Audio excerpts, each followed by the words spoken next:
বৃক্ষরোপণ অভিযান ও বৃক্ষ মেলা ২০২৬ আয়োজনে টাঙ্গাইল জেলা প্রশাসন ও বন বিভাগ টাঙ্গাইল। ১২ জুলাই থেকে ১৮ জুলাই পর্যন্ত টানা ৭ দিন চলবে এই বৃক্ষরোপণ মেলা। ঢুকতেই দেখলাম আসলে মনে হচ্ছে এখানে অত লোকজন নেই, এখানে কিছু লোকজন সেলফি উঠছে আর এখানে কয়েকজন পুলিশ ভাই দাঁড়িয়ে আছে। এই জায়গাটি আমার বেশ ভালো লেগেছে। এখানে দেখেন পুকুর বানায়ন কিভাবে লেখা আছে, তারপরে একটু দূরেই দেখা যাচ্ছে এখানে ফরেস্ট অফিস, মানে একটা জঙ্গল কিভাবে এটা পর্যবেক্ষণ করতে হয় তার প্রতিচ্ছবি কিন্তু এই ভিডিওতে দেখানো হয়েছে। তারপরে হচ্ছে রাস্তা বানায়ন, বাঁধ বানায়ন, এদিকে আছে আপনার বিভিন্ন ফলের গাছ, সেই সাথে কিভাবে কাঠের বাগান করতে হয় সেটিও কিন্তু দেখানো হয়েছে। এটা হচ্ছে উডলট বা ব্লক বাগান। এদিকে আছে তরতরে পাতার তেজপাতা গাছ, সাথে আছে 3 ফলের গাছ। তারপরে হাঁটতে দেখি সুন্দর একটি গাছ। এই ফলটির নাম কি আমি বলতে পারছি না, কারো জানা থাকলে কমেন্টস করতে পারেন। এখানে দেখতে পেলাম সুন্দর লিচু গাছের চারা, সেই সাথে চারদিকে আম গাছের চারা রয়েছে অনেক। এখানে অনেক প্রজাতির গাছও রয়েছে। এখানে দেখতে পেলাম আমড়া গাছ। আমড়া গাছ আমার ভীষণ পছন্দ, আমি অলরেডি বাড়িতে লাগাইছি এবং কি আমার আমড়া ধরেছে। এখানে আমরা গোটাও বের হয়েছে অনেকগুলা।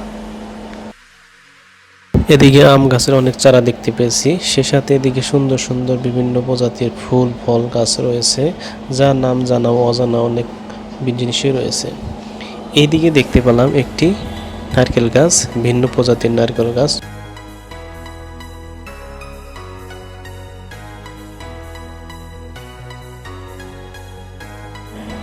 এই গাছটি কি গাছ বলতে পারছি না, অনেক সুন্দর লাগছে, কিন্তু এই গাছটি আমি চিনি, এটি হচ্ছে ক্যাকটাস। কিন্তু পাশে এই একটি গাছ, এই গাছটির কি নাম তাও আমি জানি না। যদি আপনারা এইসব গাছের নাম জেনে থাকেন অবশ্যই কমেন্টস করে বলতে পারেন। ভিতরে রয়েছে সুন্দর একটি স্টল, এখানে জুস, সিঙ্গারা, সমোসা বিক্রি করছে। এখানে দেখতে পেলাম কমলা গাছে কমলা ধরে আছে, দেখেন এই যে সুন্দর কমলা ধরে আছে। সুন্দর এই ফলটির নাম আমিও জানি না, দেখেন অনেক সুন্দর, কিন্তু পুরো শক্ত শক্ত কাঠের মতো লাগছে, কিন্তু এর নাম জানি না আমি এখন ঠিক দাঁড়িয়ে আছি মেলার একেবারে শেষ প্রান্তে, অর্থাৎ এক সাইডের শেষ দেখা। দেখেন পিছনে হচ্ছে একটি স্টেজ দেখতে পাচ্ছি, যেখানে ওই যে সমস্যার দোকান রয়েছে তার পাশেই স্টেজটা রয়েছে, আর এখান থেকে পুরো ভিউটা দেখা যাচ্ছে।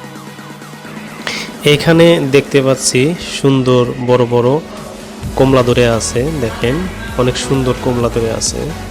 আমি দেখতে দেখতে আসলাম, একটি সাইড দেখা শেষ আমার, এখন দেখব আমি বাম সাইডটা। আমি এক পাশ দিয়ে ঢুকছি আর এক পাশ দিয়ে দেখতে দেখতে বের হয়ে যাব। এখানে দেখলাম নারকেল গাছ, নারকেল গাছ আমার অনেক প্রিয়, আমি অলরেডি বাসায় নারকেল গাছ লাগিয়েছি। আমি আসলে ছোটোখাটো একজন গাছ প্রেমী লোক, বিভিন্ন সময় আমি বিভিন্ন ধরনের গাছ আমি যেখানেই পাই না কেন এগুলা আমি আমার গ্রামের বাড়িতে নিয়ে লাগাই। এখানে সুন্দর আরও একটি দেখতে পেলাম 3 ফলের গাছ। 3 ফলের গাছটি অনেক সুন্দর। এখানে রয়েছে সবেদা গাছ। সবেদা গাছ আমার অনেক প্রিয়, কিন্তু আসলে দুঃখের বিষয় নেওয়া অনেক কষ্টকর, কিন্তু আমি সময় পেলে অবশ্যই একটি সবেদা গাছ কিনবো। যাই হোক, দেখতে দেখতে প্রায় বৃক্ষ মেলা শেষ করে ফেলেছি, এখন যাওয়ার পালা। সবাই ভালো থাকবেন, সুস্থ থাকবেন, দেখা হবে পরবর্তী কোনো ভিডিওতে। আল্লাহ হাফেজ।